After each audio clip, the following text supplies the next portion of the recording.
Hoje nós temos no Evangelho o resumo de toda a história da salvação. Jesus, quando conta esta parábola, ele está falando dele mesmo, olhando todo o Antigo Testamento. Israel é chamada na Bíblia de vinha do Senhor. Hoje nós podemos dizer que a vinha do Senhor é o povo de Deus. A vinha do Senhor é a casa de Israel. A vinha do Senhor é a igreja, aqueles que estão unidos a Jesus.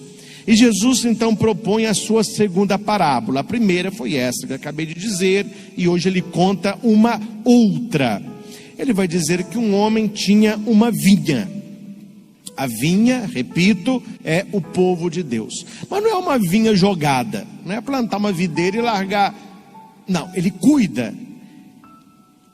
Pôs uma cerca em volta, fez um lagar aquele ambiente que as pessoas ficavam pisando para sair o caldo da uva.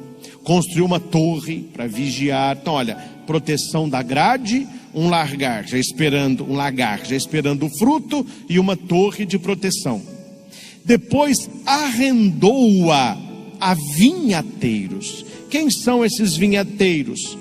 Os agraciados. Os agraciados. Vamos lembrar do domingo retrasado, aquele homem que sai contratando trabalhadores para a vinha. Vai trabalhar na minha vinha, vai trabalhar na minha vinha. Ele sai de madrugada, ele sai às 9, ele sai ao meio-dia, ele sai às 3, ele sai às 5 da tarde. E combinou com os primeiros um denário, uma moeda de prata, e combinou com os outros o que for justo. Lembram disso? A vinha é do Senhor.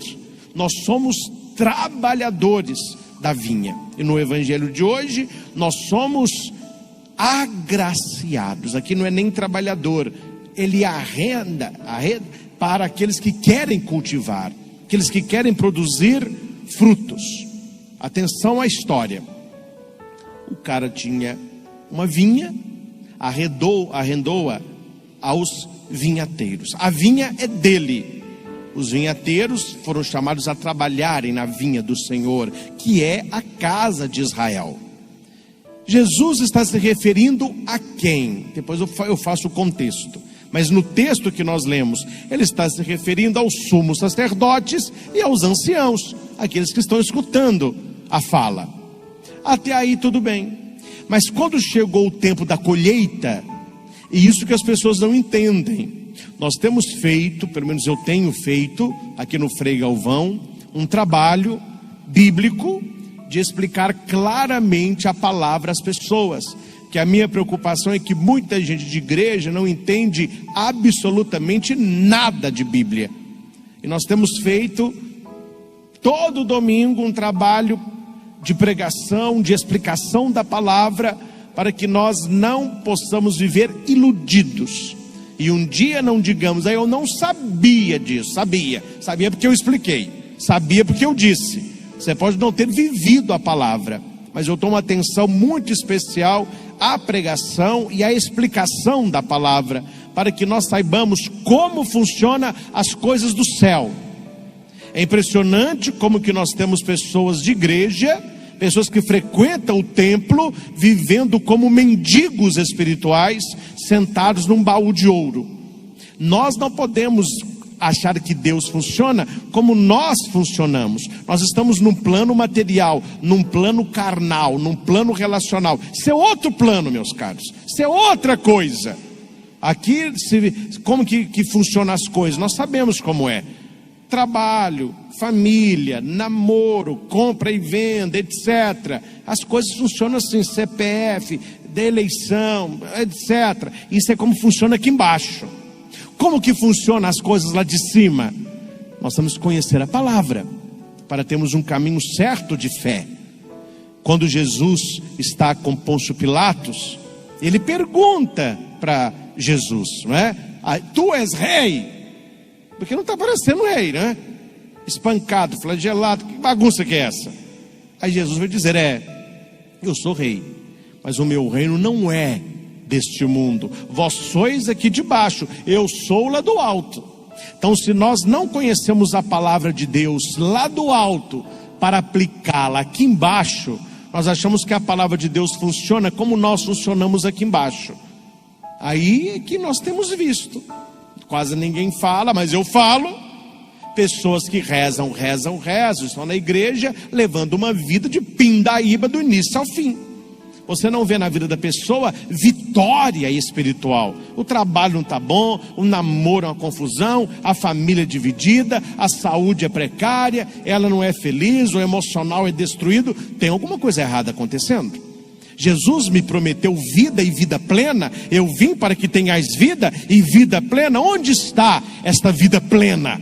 Que eu quero e você também, escondida na palavra. A minha palavra é vida. Céus e terras passarão, as minhas palavras não passarão. Por isso que nós temos explicado de maneira exaustiva todo domingo o que a palavra tem a nos falar. Porque vivendo a palavra, nós estaremos mudando completamente a nossa vida. Então Jesus está contando esta parábola para aquele povo que achou que Jesus falava de outra coisa. Por isso que Jesus é muito sábio, ele gosta de contar história, porque ele fala sem dizer. Isso é o segredo da parábola, é falar sem dizer. Porque se você dizer, vai causar confusão. Então você fala não falando. Como? Conta uma história. Conta uma história e joga a história no ventilador, a história espalha. Cada um interpreta de acordo com aquilo que ouve. Mas no final Jesus dá o direcionamento da parábola. E ele vai dizer que quando chegou o tempo da colheita, Deus cuida de nós, Deus nos abençoa, Deus nos dá o direcionamento da palavra. Não é um chaveirinho, meu filho, me desculpe a franqueza. Bíblia Sagrada, vamos passar para cá. Bíblia Sagrada não é um chaveirinho, não é um souvenir. Eu tenho a Bíblia, mas você lê a Bíblia? Você aprofunda na palavra? Você está tentando viver a palavra? Porque Deus espera o tempo da colheita. Ele cuida de nós e Ele espera que nós devolvamos o quê? Frutos. Frutos de justiça, de verdade, de mansidão, de fé, etc. Então a palavra diz que quando chegou o tempo da colheita, o dono, o proprietário, enviou outros empregados para pedir aos vinhateiros onde estão os frutos produzidos. Porque o dono cercou a vinha, fez o lagar, construiu a torre, arrendou a vinha e foi embora. Era um contrato que eles tinham. Você não tem que me pagar nada, eu não tenho que te pagar nada, nós vamos rachar os frutos. Da colheita, 50% é seu, 50% é meu. Simples assim. E ele então pede os empregados que vão até a vinha para receberem os frutos. Quando os empregados estão chegando, o que os vinhateiros disseram entre eles? Esses são empregados do dono. Aí a palavra diz: espancaram um, mataram o outro, apedrejaram o terceiro. O proprietário manda mais empregados em maior número, fizeram a mesma coisa. Aí eles entenderam, olha, então eles não são vinhateiros, eles viraram proprietários. Eles estão achando que a vinha é deles, a vinha é minha, e eu quero os frutos. Já sei o que eu vou fazer.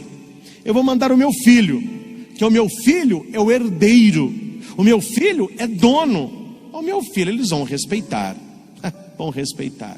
Quando os vinhateiros viram o filho chegando, o que eles disseram? Olha lá, aquele ali é o filho, vamos pegá-lo, a gente joga ele para fora da vinha e mata.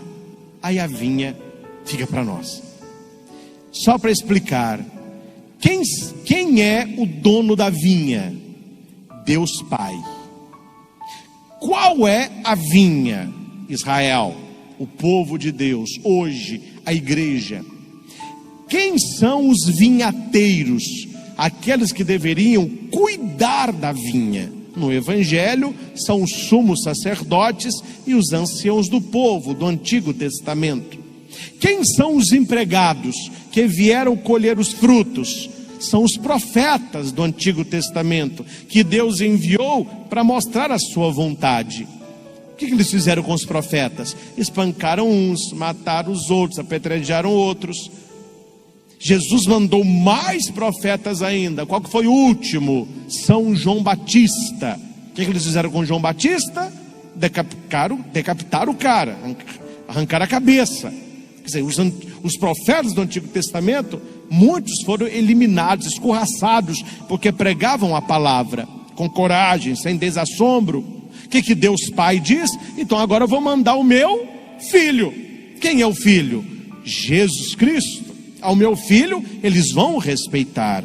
Se aos profetas que falavam em nome de Deus eles trataram assim, se Deus falar a eles, Jesus Cristo, que é o Emanuel, Deus conosco, a Jesus eles vão respeitar. E aqui Jesus, ele conta que eles agarraram o filho, jogaram-no para fora da vinha. Onde que Jesus foi crucificado? No Monte Calvário. E o Monte Calvário é o primeiro monte depois da muralha que cercava Jerusalém. Então Jesus foi crucificado fora da cidade. Por isso, eles jogaram para fora da vinha e o mataram. Aqui está o resumo, gente, da história da salvação. O Antigo Testamento, os empregados. Novo Testamento, Jesus Cristo, que foi morto. Morto por quem? Pelos sumos sacerdotes, pelos anciãos do povo, pelos judeus que estavam apegados à lei de Moisés e não passaram para Jesus Cristo. Só que Jesus é muito esperto na fala, e ele poderia dar a sentença. Ele não dá a sentença, ele faz uma pergunta. E Jesus pergunta assim: pois bem, vocês entenderam a parábola? Sim. Então agora uma pergunta: quando o dono da vinha voltar, o que fará com esses vinhateiros? Vamos só trabalhar uma palavrinha rápida para você entender a pergunta.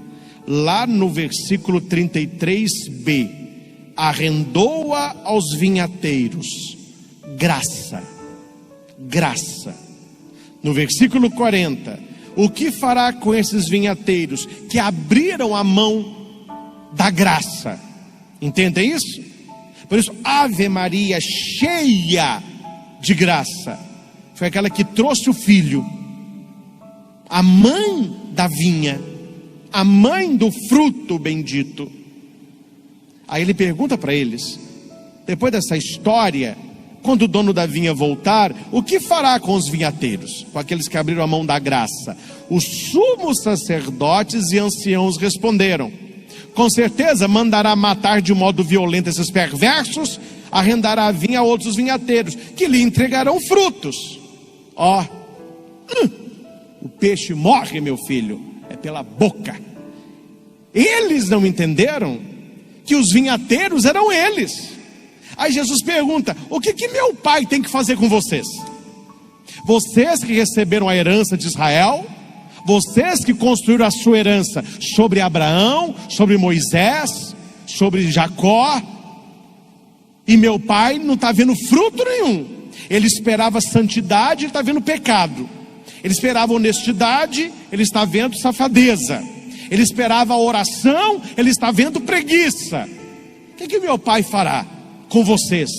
Porque eles não viram que eles eram os vinhateiros. Eles foram duros. Com certeza mandará matar de modo violento, arrendará a vinha a outros, que dê o fruto certo. Aí Jesus puxa para ele.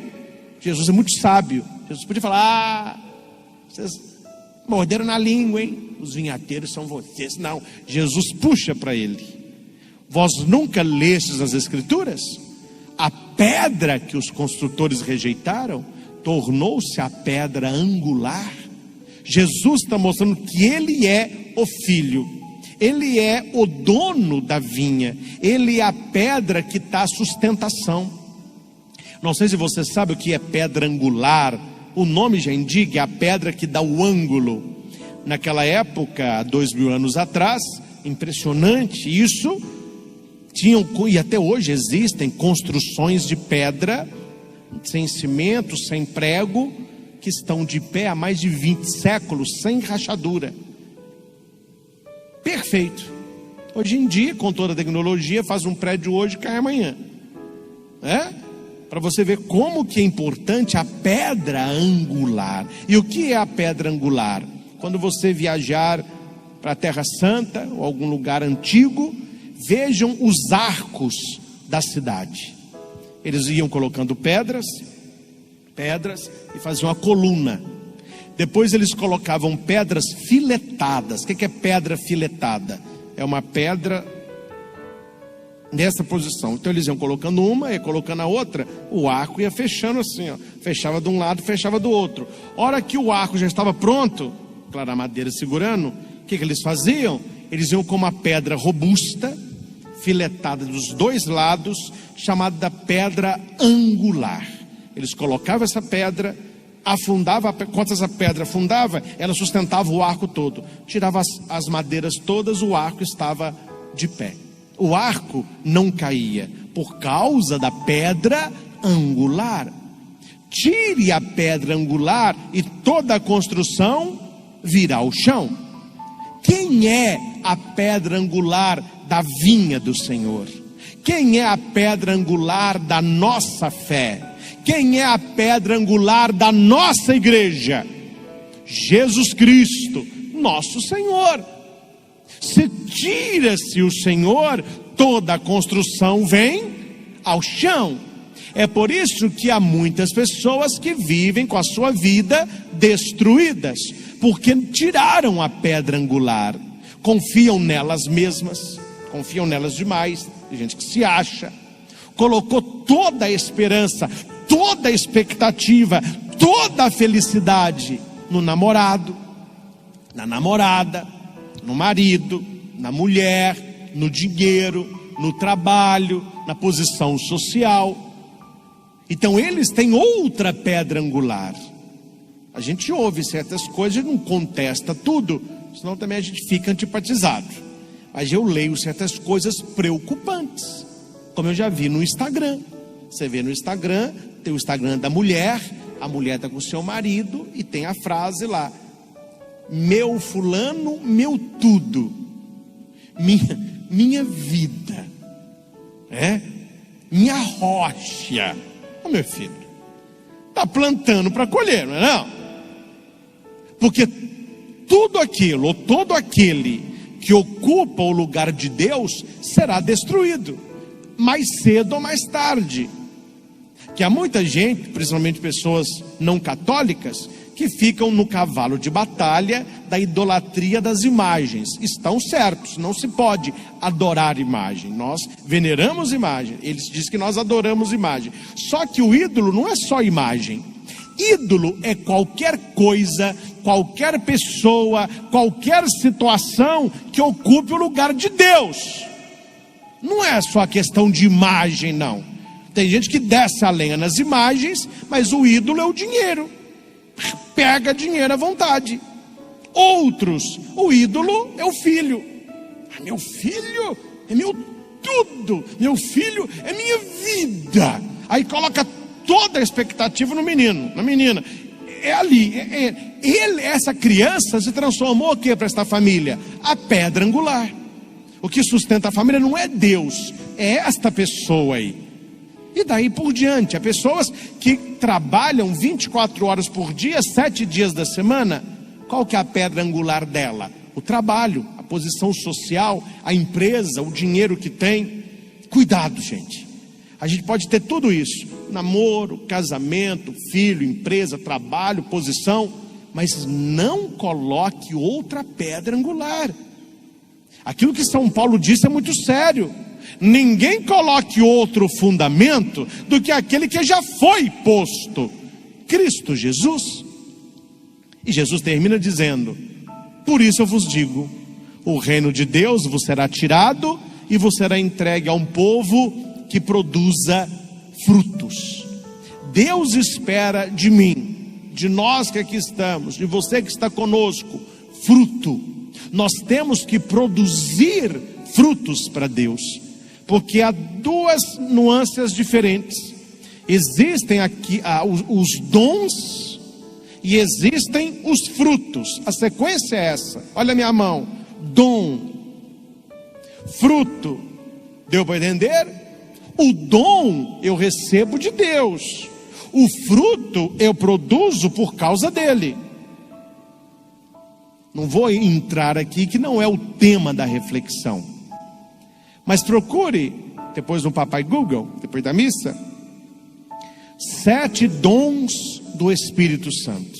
Se é dom, é presente. Se é presente, é de graça. Se é de graça, basta pedir que Deus te dá. Dons. Aí depois você pesquisa os frutos do Espírito Santo. Para cada dom, nós temos outros frutos. Ou seja, eu recebendo o dom, eu produzo os frutos. Quando a Bíblia diz, e aprenda isso, tem gente que não sabe disso até hoje.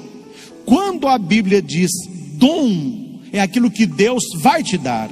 Basta você pedir. É só pedir, meu Deus, me dá sabedoria, Ele dá. Me dê, Senhor, ciência, piedade, temor, Ele dá. Mas muitos outros não são dons, são frutos. Aí a oração não é me dá, a oração é ajuda-me, Senhor, a produzir. Sabe qual é um fruto excelso que todo mundo acha que é dom? Amor. Nos 7 dons do Espírito Santo não tem amor. Amor é fruto. Quer dizer, nós devemos produzir amor. Lembremos-nos de Santa Teresinha. Ela não apenas produziu amor, mas ela escolheu ser amor. Meus caros, nós que estamos, você que está conosco, o Evangelho fez esse contexto para nós, tá bom?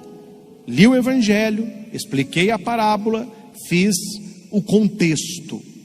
A primeira leitura, ela vai na linha do Evangelho, só que agora é para cada um de nós de maneira escancarada. A primeira leitura é como se fosse a explicação do Evangelho, que é do profeta Isaías. Preste atenção. Agora sim, o que nós vamos levar para casa depois desta Santa Missa? Qual que é a palavra de Deus neste domingo? Aqui está algo muito concreto para todos nós.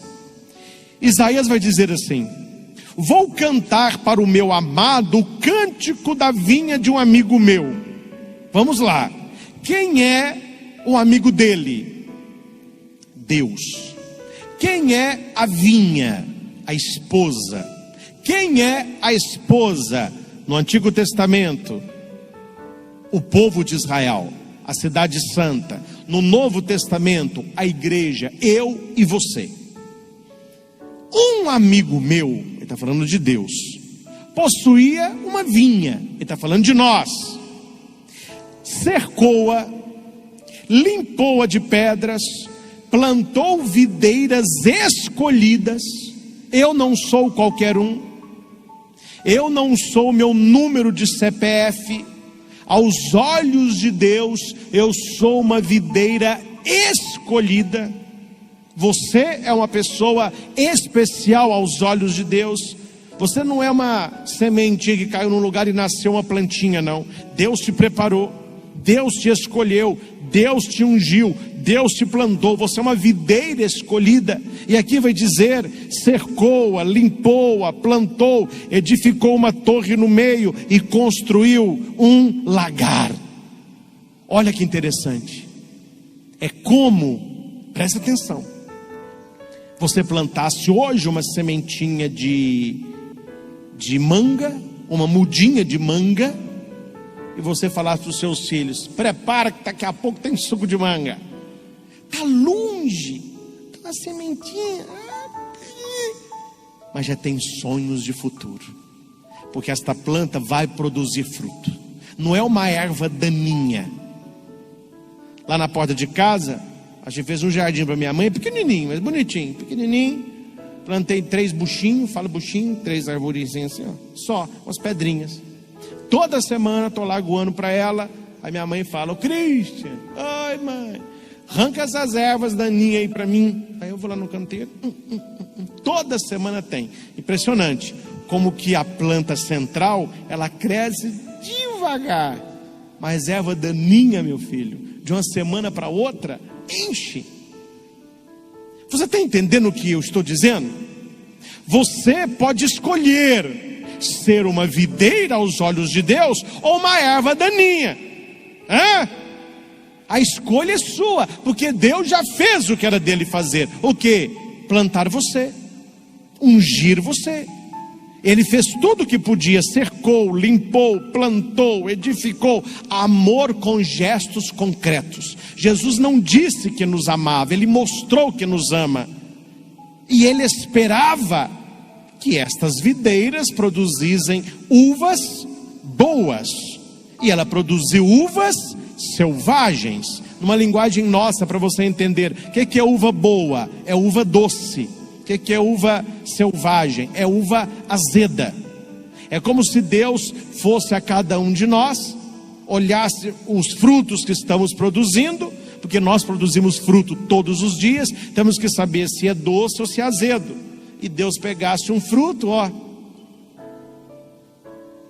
Recebi no Instagram, um dia desse, um videozinho, com as meninas brigando na porta da escola. Talvez isso todo mundo viu. E tinha uma outra menina chupando uma manga. Você viu isso? É uma manga verde. O povo também não perdoa nada, né? Aí eles deram um close na menina e a briga ficou. E o menino olhando assim, ela está com uma manga verde. Ela vai e chupa a manga verde. Eles congelam a imagem. E vão fazer um tanto de meme. Ou seja, gente, a nossa boca, ela não reage bem a coisa azeda demais, não.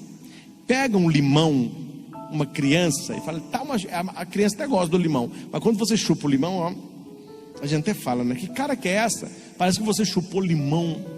Deus espera de nós coisas doces. E quantas vezes nós produzimos coisa azeda? E aqui, meus irmãos, preste atenção na leitura. Ele esperava que produzisse uvas boas. Não pense que Deus não espera nada de nós. Espera.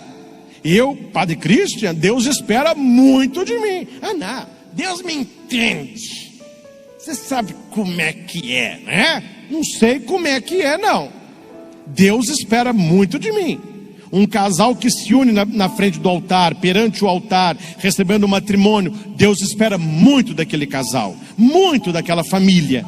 Nós que participamos da igreja, que ouvimos a palavra, que recebemos a comunhão, que somos abençoados, Deus espera de nós. Aí Isaías pergunta: e agora? Julgai a minha situação e da vinha. O que poderia ter feito a mais por minha vinha que eu não fiz? O que a primeira leitura está falando? Qual é a situação que Deus chegou ao extremo? Jesus Cristo morrer na cruz pelos nossos pecados. O que Deus poderia ter feito por nós mais do que isso? O sacrifício total, o sacrifício da própria vida. Por isso que, buscando a Deus em primeiro lugar e amando a Jesus Cristo, as outras coisas nos serão acrescentadas, porque o máximo Deus já fez, o mínimo.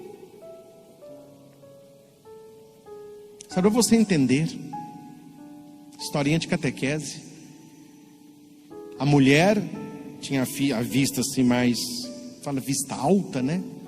Ele queria uma casa grande, com 2 andares.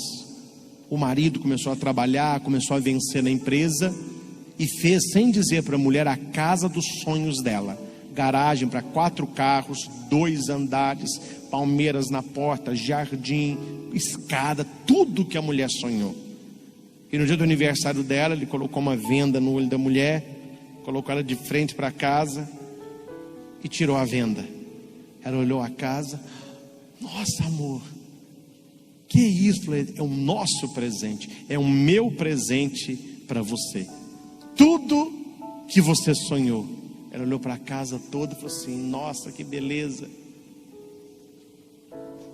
Ué, mas eu não estou vendo o número da casa não. Que número que é essa casa? As pessoas falaram: não é possível. Com uma casa desse tamanho, com tudo que o marido preparou, a mulher está procurando o número da casa. Gente, isso aí depois põe coisa à toa, é só pregar. É uma historinha que se conta até hoje na catequese, para falar o que Deus tem nos feito e o que nós fazemos com aquilo que Deus nos fez. O que significa um número de porta de uma casa que vale mais de R$1 milhão? Quase uma mansão. Deus nos deu o máximo e nós ficamos preocupados com: mas que tem um número aqui, cadê o preguinho para pôr a gaiola do canarinho? São os detalhes. Deus nos deu Jesus para morrer na cruz e nos salvar. Aqui que a gente fica preocupado: meu trabalho, minha saúde, preocupado com coisa pequena, ao invés de assumir a salvação de Cristo e o resto todo ser dado como acréscimo. O maior Deus já fez, o menor Ele fará. Por isso essa confiança que nós devemos ter. Eu contava com uvas de verdade, mas ele produziu uva selvagem. Agora olha a consequência: já sei o que eu vou fazer. Vou desmanchar a cerca, ela será devastada. Vou derrubar o muro, ela será pisoteada. Vou deixá-la inculta e selvagem, ela não será podada nem lavrada. Espinhos e sarças tomarão conta dela. Não deixarei as nuvens derramar chuva sobre ela. Ou seja, vai virar um deserto. O que está escondido nessa leitura e que muitos aqui já viveram? Pode dizer? Ingratidão. Deus fez tudo para o povo não ofereceu nada para Deus. Será que na sua vida você nunca passou essa experiência? Você ajudou muito uma pessoa, foi caridosa para essa pessoa, ajudou ela em várias áreas da vida. A hora que você esperava que essa pessoa fosse te dar frutos doces, o que ela te dá? Um fruto azedo. Tudo aquilo que você fez para ela caiu como um castelo de areia perante uma onda do mar. É isso que Deus está reclamando daquele povo e alertando a nós. Deus já fez tudo o que podia por nós.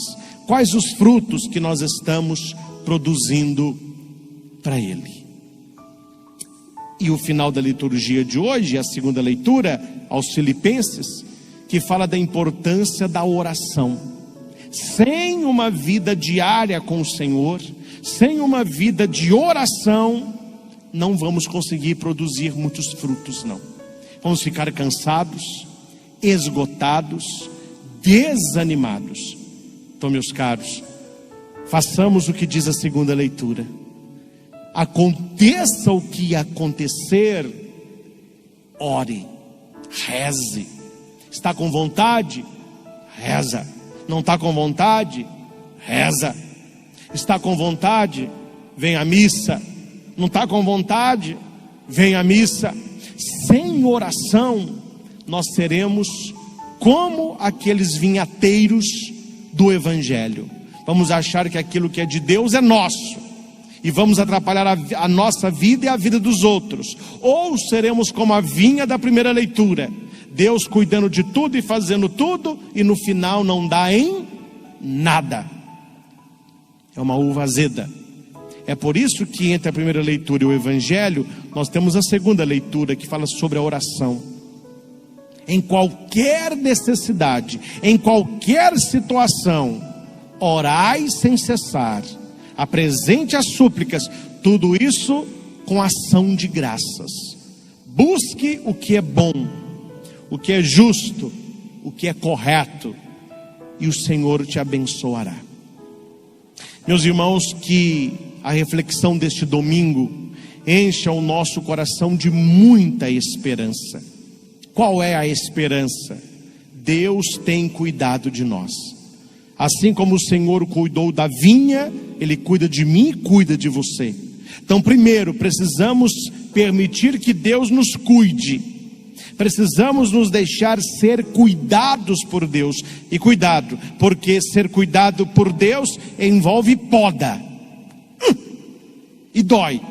Pergunta uma videira se ela quer ser podada. Só que a videira que não é podada, ela não dá uva doce.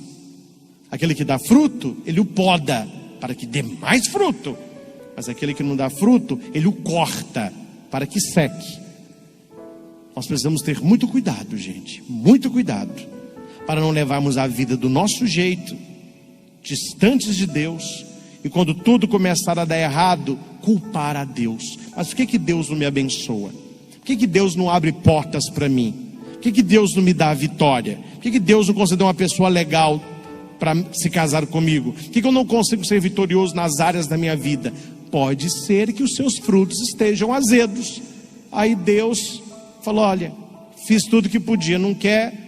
Vou deixar o javali devastar, não tem mais água, vai secar isso aí, porque eu esperava uva doce, só vem uva azeda aí. Deus espera de nós bons frutos, frutos que permaneçam.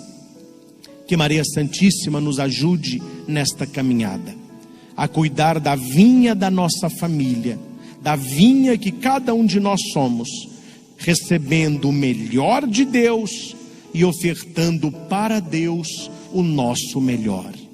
Recebendo o melhor de Deus e ofertando para Deus o nosso melhor.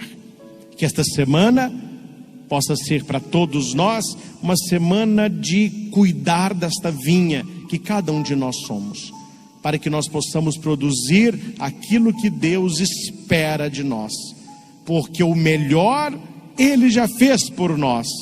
Agora depende de nós oferecer a Ele as nossas primícias, os primeiros frutos dos primeiros, para que o Senhor possa ser glorificado na nossa vida, pelas nossas atitudes, e que dentro da nossa casa e também na nossa comunidade, tudo aquilo que nós fazemos, tudo aquilo que nós falamos, que seja para a honra e glória do nome do Senhor Jesus.